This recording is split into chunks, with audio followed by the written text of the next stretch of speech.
warm welcome to this discussion on how to tackle UPSC Prelims 2025 with just 100 days left. In this video, I intend to give you some insights as to how you can make the best utilization of the time which is remaining, and most importantly, what you need to do at what time so that the panic does not set in and you are consistently able to focus on the requirement of the exam and how you are able to meet the same. So let's start the discussion without much further ado. Now, the first thing which I want to emphasize is why the next 100 days are so important, because if you don't clear prelims, any progression to the next stage is impossible, and at this stage, a focused approach is the only thing which can maximize your chances of success. Because again, the requirement of the hour is clearing prelims. So the competition would demand a strategy where you have to specify and you have to focus your efforts on high return on investment topics. And then you have to ensure that whatever these topics are, they have an integration of static and dynamic knowledge as well. So you are well prepared with the static content, you are also well prepared with the current affairs. And then obviously the effective time management for its revision and testing. So not only you have to specify where you have to put your efforts first, you have to make sure that current affairs and static both are prepared well. And while doing this, time management is of essence, because if you don't have enough time for revision and testing, then all the hard work which is done here will go down the drain. So the first stage, as you know, will eliminate 95% of the candidates because it has a vast syllabus with dynamic and unpredictable questions. And even with a low cutoff like 50%, the exam becomes a very major challenge for the appearing candidates, especially the first time and second time appearing candidates. So the focus should be on accuracy and not only on high number of attempts in the prelims exam. If you have a look at how the success percentage varies over the years, you can see from 2013 to 2024, on an average, the success percentage in prelims has gone from 4.56% to near about 2.43%. So generally, only 2 to 3% candidates would be qualifying prelims. If you compare the same scenario with mains, the success percentage ranges from somewhere 21 to 19%. So fairly a much bigger chance you have of qualifying mains than compared to the chances you have of qualifying prelims. That's why the next 100 days become absolutely important. And if you see the interview stage, my best wishes that you arrive at this stage. So in here, the success percentage is somewhere from 37 to 34%. So that's why your primary headache should be prelims. Once you are able to win prelims, rest of the things we can worry later on. So less than 5% of candidates qualify. Since 2018, the actual percentage has gone even less than 3%. And as I said, mains would have a percentage of 17 to 21, whereas interview would have somewhere around 35 to 41%. So our priority is set. This is the cutoff trend. If you see from 2015 to 23, you can see the cutoff is hovering around 50%, and especially since 2018, it is 49%, 46%, 43%, and 44%. So clearly the situation is that you need to be very accurate, you need to be very precise in an exam where 95% candidates are getting eliminated with a 50% cutoff. Requires precision, accuracy, revision, and time management, and not just cluster bombing of attempts. So how do you tackle this 100 days to prelims 2025? What is the last mile strategy which you should have? Now, to understand that, first have a look at the subject-wise weightage of the prelims syllabus. You can clearly see the topics like polity, history, geography, economy, environment, science, tech, and IR have a much higher weightage. So as far as current affairs are concerned, there are also a separate section from where you can expect 20 to 30% questions, and CSAT, it is qualifying, but it is of very unpredictable nature. So what I intend to do is I intend to divide the syllabus into 3 portions. First, you have the mains exclusive topics, which are only your headache if you are writing mains. And then within prelims also, we have segregated the topics between the high return topics, which we would be calling as core topics, and the high effort but low return topics, which we would be calling as non-core topics.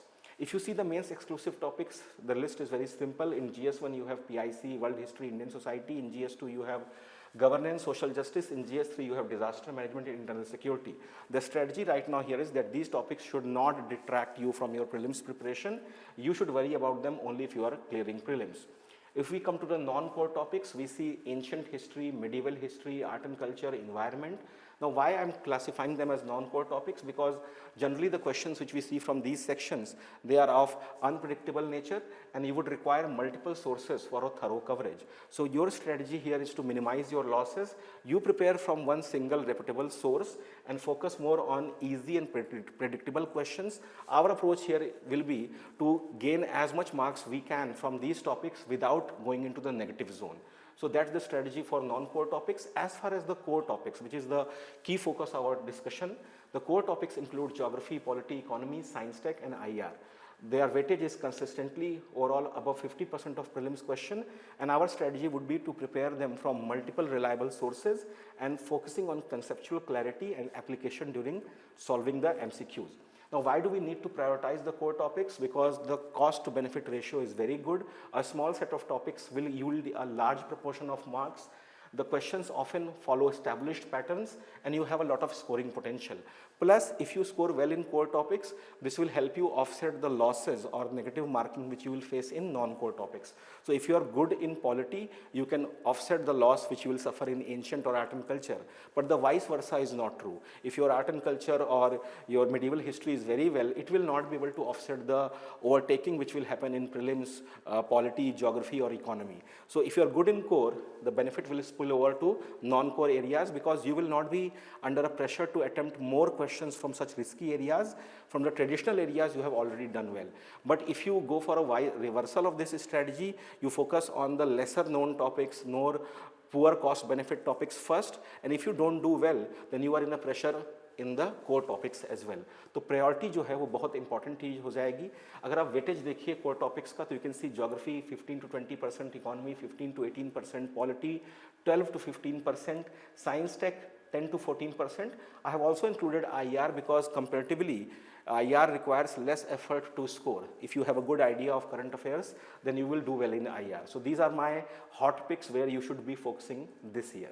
Now, what is the strategy for core topics? As I already told you, we will go through multiple resources, we'll go through extensive testing, and our time allocation would be near about 60% of the study time would be focusing on these topics only. As far as non-core topics are concerned, we will have single source preparation, we will only focus on testing, but our expectations would be kept low and our focus would be to hit the easy and medium questions. Since we aim to do well in core topics, we would not be very worried about scoring in the tough questions of non-core topics. अगर आप polity, geography, economy में एक बहुत अच्छी performance देते हैं और आप 70-80% क्वेश्चंस को करेक्ट करते हैं, तो अगर आपका ancient, medieval, art and culture या एनवायरनमेंट में जो सबसे टफेस्ट क्वेश्चंस हैं वो अगर मिस भी हो रहे हैं तो आपको रिस्क उठाने की ज़रूरत नहीं है. Remember, the cutoff is hovering on 50%. You don't have to score well in every question. All you have to do is to stay ahead of the curve, do better than others in core topics, do better than others in non-core topics. Now, as far as the non-core topics are concerned, as I told you, they are unpredictable, they require a higher effort for a lower return, and there is a significant luck factor. Even well-prepared candidates may struggle due to the nature of questions here. So our focus would be still on the core topics only.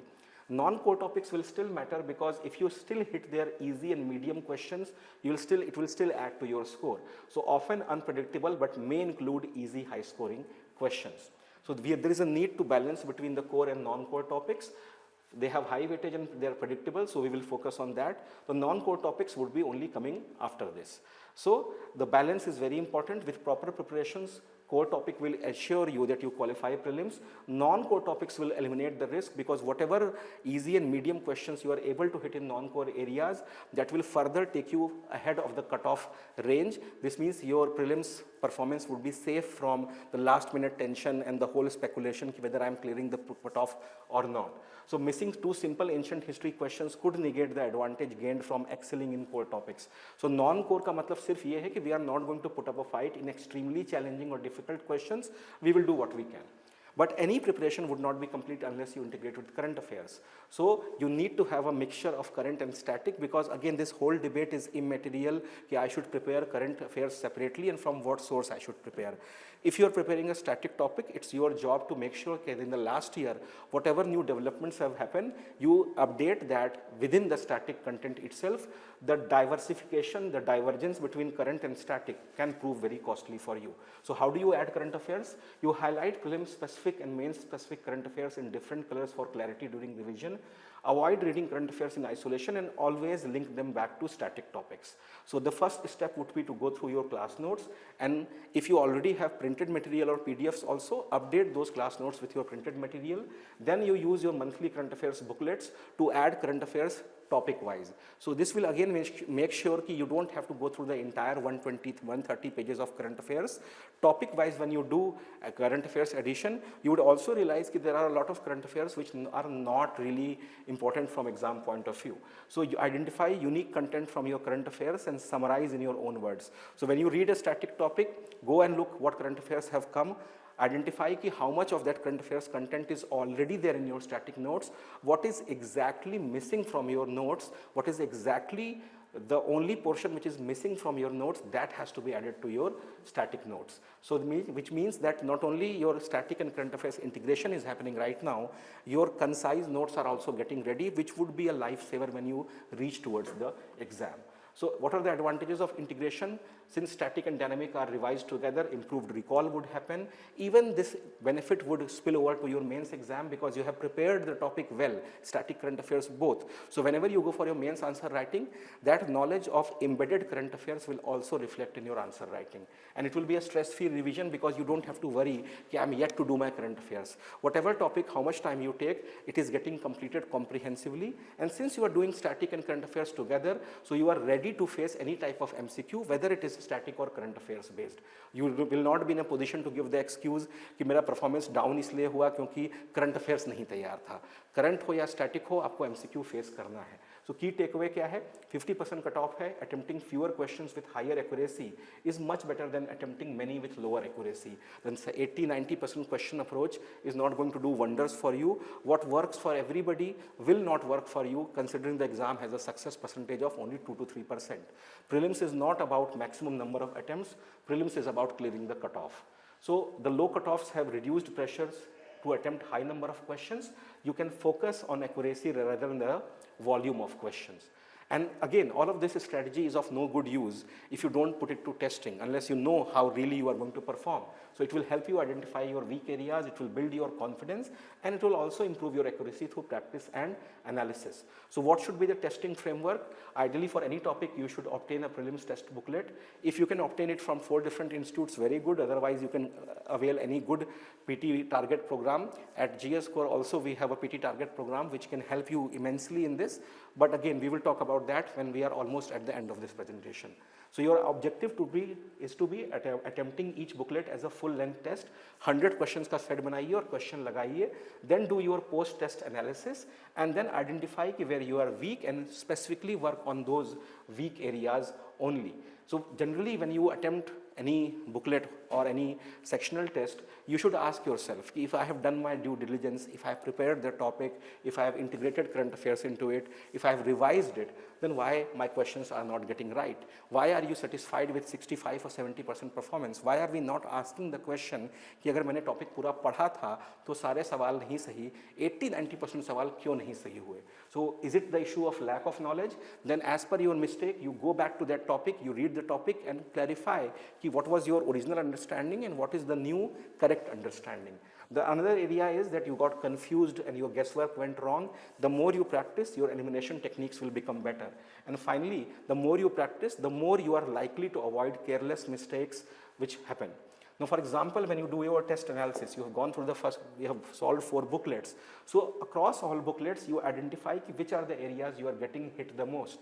So when you solve 4 booklets, somewhat a grid like this would emerge.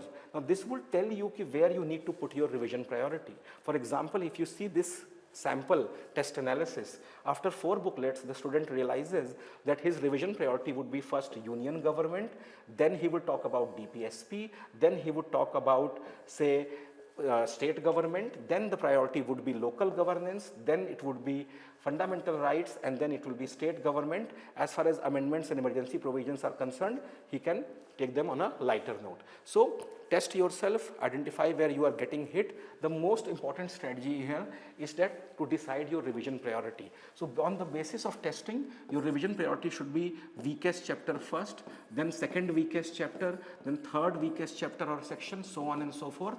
As you reach the end of your revision, you are actually talking about your strongest chapters. तो जैसे जैसे आप जब आप इस तरह से revision करोगे तो आपको एग्जैक्टली पता होगा कि हर सेकंड, हर मिनट, हर दिन जो आप पढ़ रहे हो वो आपकी वीकनेस, आपकी वल्नरेबिलिटी के हिसाब से पढ़ रहे हो. It is very essential that your performance testing should lead to a revision priority. You should not be doing blanket revision from A to Z. Your focus should be to identify where you are getting hit, remedy those areas. So the strategy is identify by testing, remedy it by reading it again or adding content from your solutions, then testing again and then seeing how you perform. So identify, scan, remedy, repeat. That's the strategy which we are going to go with here. ठीक है?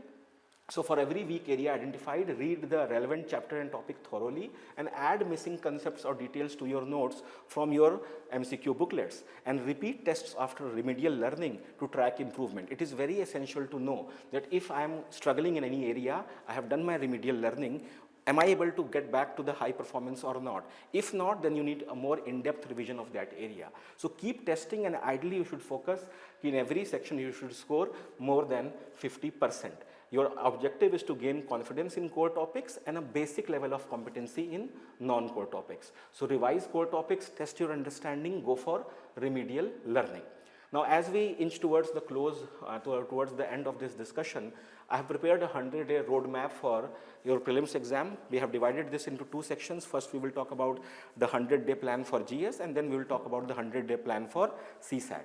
So in phase 1, the first 50 days focus on the core areas. You should focus on NCERT and standard books revision. Try to go for 2 minimum readings in a surfacial manner so that you quickly have an overview. Then straight away go to your PYQ practice and start solving the PYQs. And ideally you should have 1 sectional test per week. So this is phase 1 for your GS section. As you move towards day 51 to 80, you go for a more intensive testing and refinement. The actual study component would reduce and testing component would increase. Full length mock tests, minimum of 10 to 12 GS mocks and 5 CSAT mocks. The ideal test frequency, which may be modified for individual requirements, should be in the first initial 4 weeks, 1 subject-wise test per week. As you move towards week 5 to 8, that is the middle phase, 2 full-length GS tests per week and 1 CSAT test per week. And as you go to the last phase, which is week 9 to 12, at least 3 full GS tests per week and 2 CSAT tests per week. That's phase 2. And phase 3, which is the last 20 days where you have to focus on smart revision and exam strategy. 1-page notes, if you can make small 1-page notes which are for the factual and confusing aspects only. The conceptual clarity by this time has already arrived. So try to reattempt the previous test and see how you are performing in those domains. Last 5 days, do not go for any new topic, just intensive revision and mental preparation. Of course, the exam day mindset has to be maintained through meditation and stress management. So that is something which we will talk in the upcoming videos. Now, again, as I said, if you go for CSAT preparation, again you have to have a detailed strategy and CSAT has to be taken very seriously. So I have a separate approach to what you have to do about CSAT. Now, why does CSAT matter so much? In the last years, we have seen that despite having a qualifying nature, CSAT has become a silent eliminator for many aspirants. You will hear very many stories, I don't know whether they are true or false, but candidates with 125 plus marks are failing because they neglected CSAT. Recent trends clearly show that CSAT is no longer an easy exam. In fact, it is known as the sudden death. तो CSAT को ध्यान नहीं रखेंगे तो सावधानी हटी और दुर्घटना घटी वाली चीज़ हो सकती है आपके. When you see the first section, reading comprehension, the nature of questions which you see, sometimes they are direct fact-based questions, sometimes they are assumption and conclusion-based questions, sometimes they are inference-based and critical thinking questions, and sometimes you have to see the passage tone and author's perspective. The general mistakes which students make in this area is they misinterpret the words like most likely or best explain, they overthink over simple questions, and they waste their time on wordy, confusing passages. My suggestion is to attempt inference-based questions and fact-based questions first. जो abstract philosophical passages हैं उनको आप बाद के लिए भी देख सकते हैं. अगर क्वांट की बात की जाए तो जो बेसिक मेजर टॉपिक्स हैं वो आपके सामने हैं, basic arithmetic, speed, distance, time, number series and so fourth. The common mistakes which students make is they go for quant questions first. they get stuck in time-consuming permutation combination type questions, and even then they make silly calculation mistakes. So my advice to you is, skip the difficult math questions if you're not confident. Focus on the easy to medium difficulty questions in arithmetic and data interpretation. Remember, it's a qualifying exam, so you're not supposed to take unnecessary risks. Logical reasoning, again, the major chapters are here. The common mistakes are wasting too much time on puzzles. Don't get egoistic that मुझसे सवाल क्यों नहीं बन रहा है. अगर आपसे 1 minute में सवाल नहीं बन रहा है, अगले सवाल पे जाइए. Over complicating questions that require direct elimination and ignoring question keywords like definitely, possibly or cannot be true. So generally यहाँ जो easy sections होते हैं, चाहे वो syllogism हो, blood relations हो, coding decoding हो, ये सवाल generally गलत नहीं होते. So focus on them with high accuracy and solving them in a quick manner. So the CSAT strategy should also be fine-tuned as per your own personal strength and weakness. If you are strong in maths, focus on speed and accuracy in quant and reasoning. And as far as comprehension is concerned, only take the fight in easy and moderate questions. If you are strong in English, then focus on comprehension and logical reasoning and avoid wasting your time on hard maths questions. And if you are weak in both, then prioritize reading comprehension since it is 50% of the CSAT syllabus. Then focus on basic reasoning tricks and then attempt only the easiest of quant questions. Either way, your job is to get over the 33% bar. So phase 1, if you see concept mastery, इसमें identify the first step should be to solve the PYQs so that you identify the UPSC pattern. In comprehension, focus on reading the last sentence first to get the author's conclusion. Always focus on eliminating extreme answer choices. In maths, focus on the easier chapters, and in that also focus on accuracy, not on speed. And on reasoning also, focus on the easiest chapters where you know that if you follow a set pattern, you will arrive at the right answer. In phase 2, solve at least 5 to 7 full-length CSAT mocks so that you know where you are.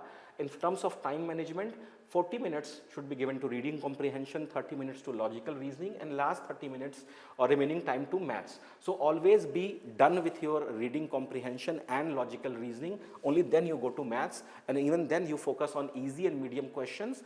The difficult questions of maths should always be the last thing you handle so that you don't panic within the exam hall. Avoid solving tough quant questions first. Go for DI, percentage based and easy arithmetic questions. Now, as far as the last phase of CSAT is concerned, review your mistakes from your mocks. Don't forget where you are lacking. Know which questions you are traditionally strong and which questions you are traditionally struggling. Avoid over attempting. Attempt 50 to 55 high confidence questions instead of solving everything. And always before the exam, take 2 full-length tests so that you know how well you are doing in terms of time management. Some of the common mistakes which students make in CSAT is that they are overconfident and they take CSAT lightly. Don't take CSAT lightly just because it is qualifying. They waste time on tough questions of math. My suggestion is skip difficult quant questions and focus your strength on comprehension and reasoning. The third mistake is they ignore PYQs. So UPSC often repeats the pattern. So PYQ solving, especially in the last 10 years, is of essence. And 4, do not analyzing your mock test performance. Unless and until you analyze which section you are good at, you will not be able to play to your strengths. Now, final takeaways of this discussion. This has gone for a while now. Final takeaways on this discussion. Prelims is a ruthless exam. Strategy over hard work is of the essence. And 95% students are being eliminated, so you have to focus on accuracy, not just knowledge. Focus on core topics which have high weightage. Right topic selection, right testing, and time management is of the essence. Smart elimination is more important than knowing everything, so that is something which you will have to look for. The 100-day roadmap for success is very simple. In phase 1, day 1 to 50, focus on core topics and PYQs, NCRTs and standard books, and integrate your current affairs with static subjects. In phase 2, which is 51 to 80 days, so focus more on testing, full-length mocks, track your errors as I have showed you, and make improvements based on that. And in last phase, consolidate your notes. No need to panic whether what has been read and what has not been read. जो अभी तक नहीं हुआ है उसको जाने दीजिए. Take PYQ based final revision test and avoid risky guesswork in the exam. As far as CSAT last minute tips are concerned, focus on the high priority areas as we have discussed. CSAT time management we have already discussed, how you should start with reading comprehension, then logical reasoning, and then quant. Not only this is the approach in the exam, this is also the approach as you prepare the topic. And take at least 5 full length CSAT mocks throughout that period, where you can know whether you are arriving at 80-90 marks for safety or not. Do not aim at only 66 marks, aim at 80 so that you land in the safe zone.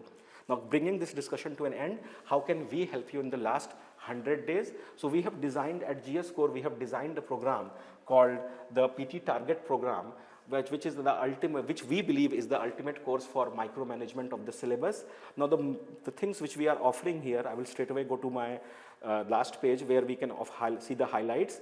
This program will offer you, daily tests. It will ensure that brainstorming on the topic happens before the class and your strong and weak areas are identified. The second aspect of this program is that the classes are specifically targeted for prelims, 75 plus classes which focus on static and current affairs, note making and revision techniques. Then we will give you a very expert curated, handwritten, prelim study material along with prelims fact file and current affairs.